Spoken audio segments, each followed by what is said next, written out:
I still don't understand why marketers struggle to determine the ROI of their SEO campaigns. For every other marketing channel, you are able to measure the ROI. Why not for SEO? It's not rocket science, it's the same methodology. What is more difficult is to determine a potential ROI of the impact of a new SEO campaign. Basically, you want to know what could be the impact of your SEO, and then based on a budget calculation, what would be the ROI. I'll explain what I mean by this. I'll explain in this video how to calculate the ROI, how to calculate the potential SEO outcome, and then determine an actual budget instead of arbitrage numbers. I already said every other marketing channel you calculate the ROI. In this Google Ads dashboard inside of HubSpot, I know how much money I spent, how many contacts I've generated, how many deals I've gotten, and how much revenue that has brought me in. The same methodology applies to SEO. Every CRM also go HighLevel, tags contacts with their original source. You can also give it a contact source and then pass it down to the opportunity. In that case, I can attribute $271 to SEO. So that simple tagging of opportunities and attributing it to the contact source, I'm able to distinguish between paid and search opportunities, for example, and know exactly how much money I've got from every channel. What I just showed you is obviously retroactive. I measure what I've done and see the revenue that is generated. But how can I know the potential revenue or the potential impact of my campaigns? So let's start with a page level analysis. Let's take a commercial page that we have. We know how much traffic we got, and then how many leads we got from that page, and potentially how many customers. So we have a conversion rate.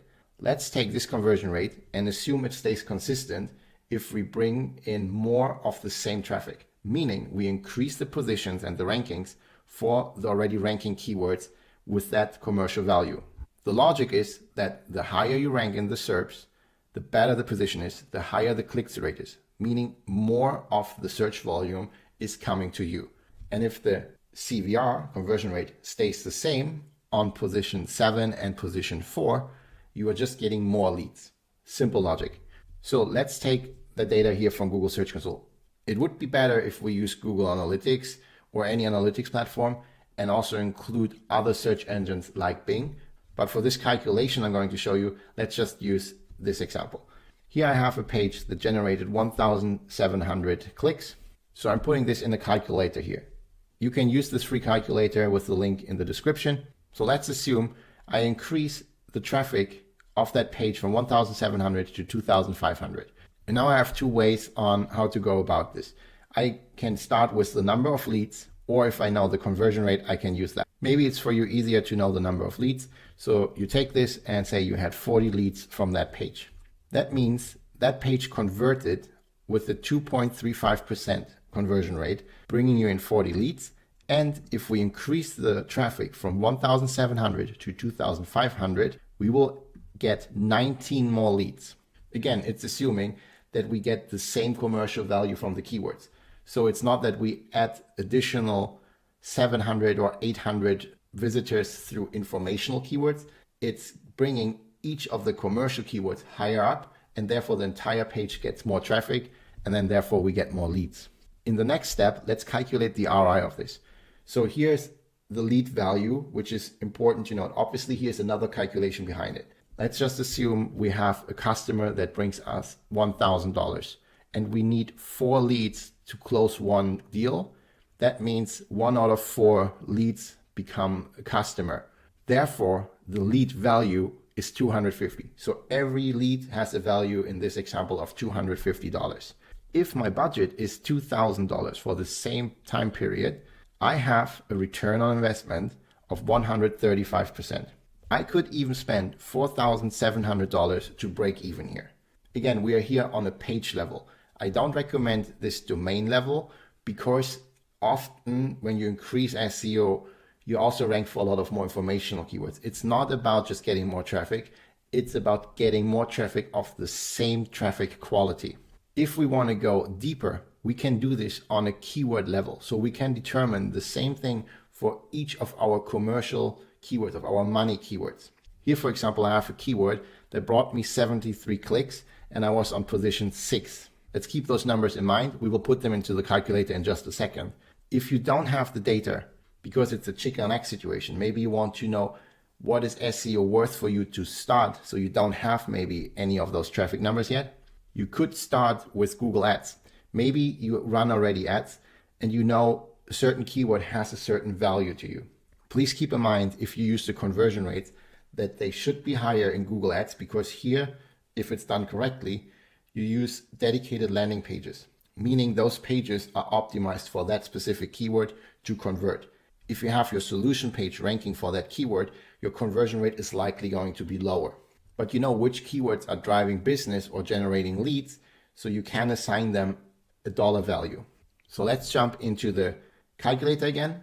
I put already here the numbers in, 73 clicks, and I was on position 6. Let's assume I only improve to position 4. That's my target for the campaign. How did I pick the number 4 as a target? Maybe through analysis, I know I can push that keyword there through some backlinks, on-page optimization, internal linking. Maybe 4 is realistic. With that, if the conversion rate stays consistent, in this case at 3%, I'm getting one more lead for the same keyword in the time period where I before got 73 clicks.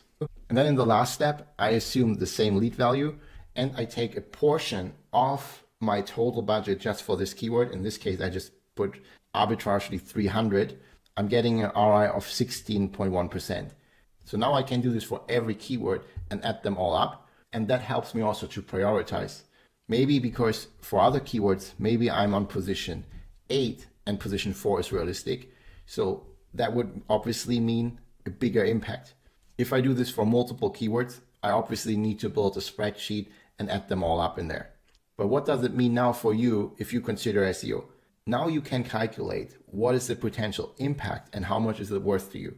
In my opinion, that's the way on how to determine an SEO budget. And then I know, for example, if I can spend $300 on that keyword, I can use this for link building, I can use this for content optimization, maybe to build topical authority, whatever it might be. Now I have something tangible. Many SEO proposals are doing it completely backwards. They tell you the tactics and then they put a price on it. For example, you commit to 12 months and every month you get 2 blog posts, 5 backlinks or whatever it is. And then they start with an analysis, probably not even as thorough as this. That makes it very hard to forecast an ROI. You can only think about later on, okay, we have that many increases, that many more leads, that much more revenue, and then only be retroactively.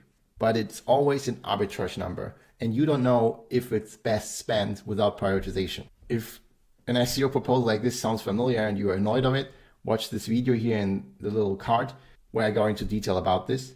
If you need data-driven SEO help, that is no bullshit, feel free to contact me and we will look into your potential ROI, determine your best SEO budget, and then how to spend it. For example, it is important to know how many backlinks and what kind of backlinks you need before you determine your backlink budget. Depending on when you watch this, here's a video about it. If not, please subscribe because I will release that video very soon. Cheers.